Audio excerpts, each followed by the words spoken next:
This is, the UK. The U-gay, that's what I call them now.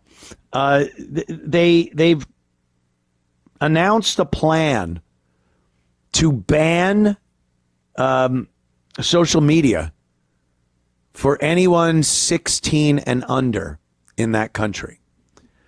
Now, you might think it's a good idea.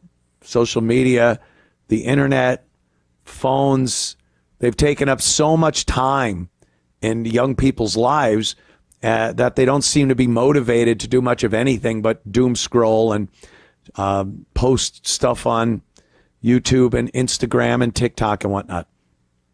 So they've come up with this plan to ban children under the age of 16 from social media by spring of 2027.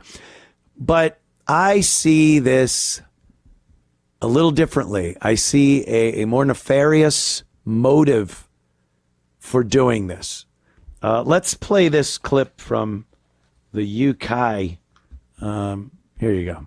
Another country is pulling the plug on social media for kids. This time, it's the UK. The government will ban access to social media for all children under the age of 16. Prime Minister Keir Starmer said the UK is going further than any country before by also blocking, quote, harmful functions such as live streaming and the ability for kids to communicate with strangers. That will also apply to gaming sites. And a new one, this proposed law restricts under 18s from having romantic AI companions. It will include under 16 bans from platforms like Snapchat, TikTok, YouTube, Instagram, Facebook, and X.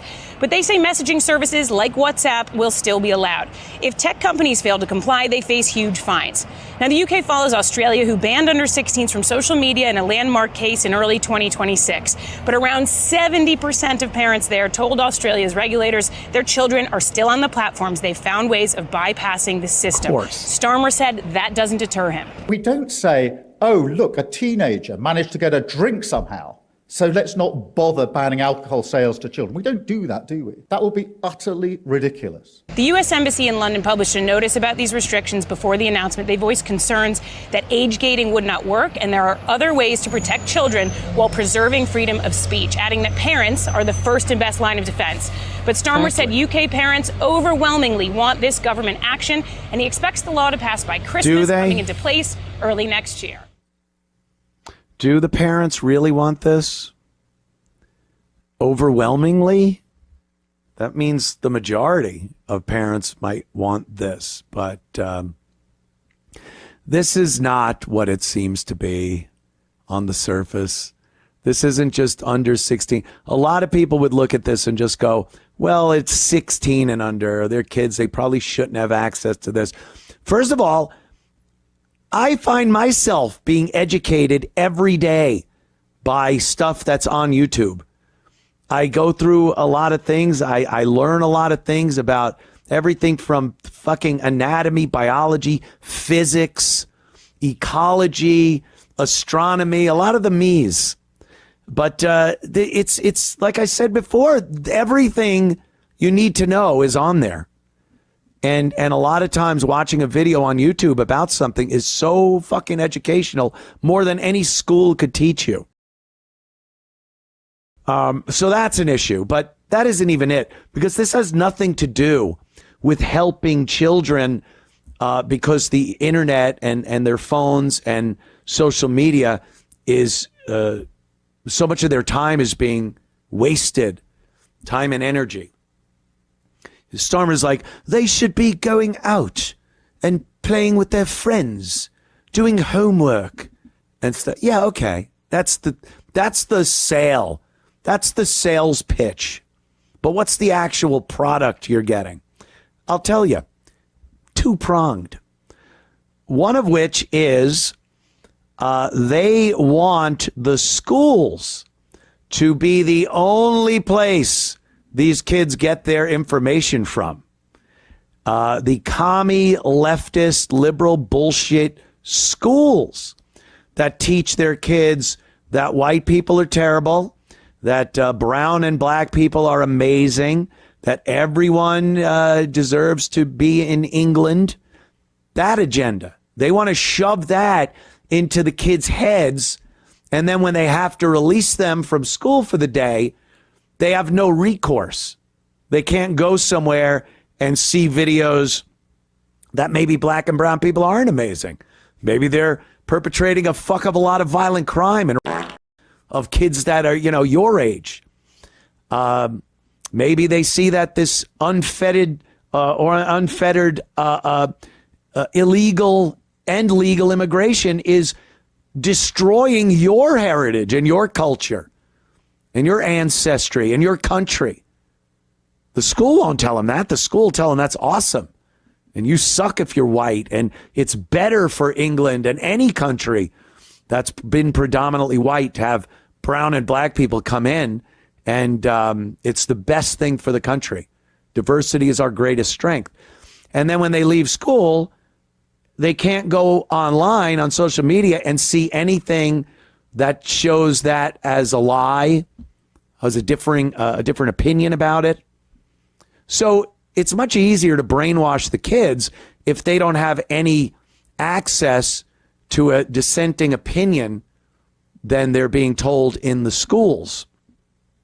That's your first fork.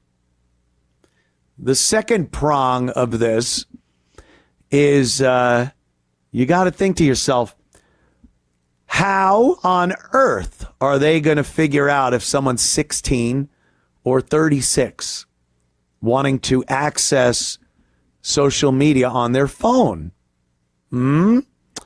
Well, Anthony did a little research.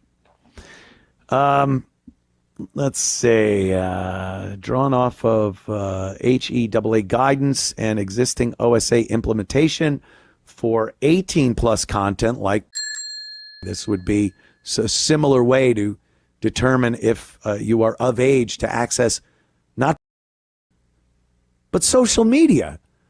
Is something that overall is not legally accessed by people 18 and under. There, I could think differently, but there isn't a good side to letting young people access. There isn't really. There's a good side to letting young people access YouTube. Like I said before, I learned so much about quantum physics and nuclear energy and elements and isotopes. And just recently, not in school, not anywhere, just recently, because I wondered how that shit worked, I went to YouTube and watched a shitload. I still do. At night, I watch these videos and I'm so educated. And it's great when something pops, a piece of knowledge that you weren't quite understanding, and then you watch a video and it's put in a certain way and you go, oh, fuck, right. Okay, that makes sense. It's a great feeling, like you learned something.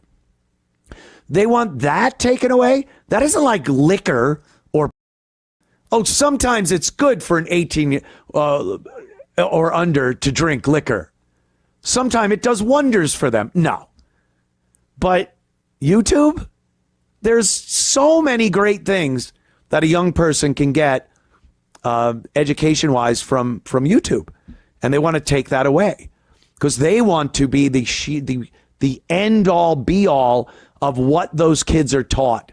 And it ain't math and spelling and science, maybe sometimes they could pervert the science. It's definitely history. They twist that shit around till it's unrecognizable. So again, how do we do that? Facial age estimation. AI analyzes a selfie or short video of age of the person to estimate the age range without necessarily storing the image or identifying the user. Oh, really? Without doing that? Yeah. Privacy preservation options aim to confirm over 16 without full identity disclosure. Does it? But does it? In England? Photo ID matching and selfie. Upload a government-issued ID. Your passport, driver's license, whatever. And a live selfie for verification. Third-party services usually handle this. Oh, do they? Open banking and credit card checks confirm age via linked financial data. Mobile network operator data checks based on contract and age, account age. And existing accounts. Let them see your other accounts, like your X account and other social media accounts, and prove that you're of age. Instead, do you see where this is going? The United Kingdom has been at the forefront of censorship, online censorship, to the point where people get arrested. The cops come to you, to the bubbies. They come on your door. What's all this then? And they will take you away in cuffs because you said Packies are responsible for a lot of that go on in the UK. They will arrest you if you post that on social media in England. Not might arrest you. They will arrest you. Now, let's just say you're over 16 and you love the idea of posting on social media. Maybe you use an alias. Maybe you use a VPN so they can't figure out who you are. And you do this because you want to post things about the immigrants in your country that are perpetrating horrid crimes on humanity. You want to talk about the issues politically, the political leaders that are allowing an invasion of your country, the machete chopping off head violence that you see on some of these city streets. Let's say you're that guy. Now, in order to continue this hobby that you have to give them an ID.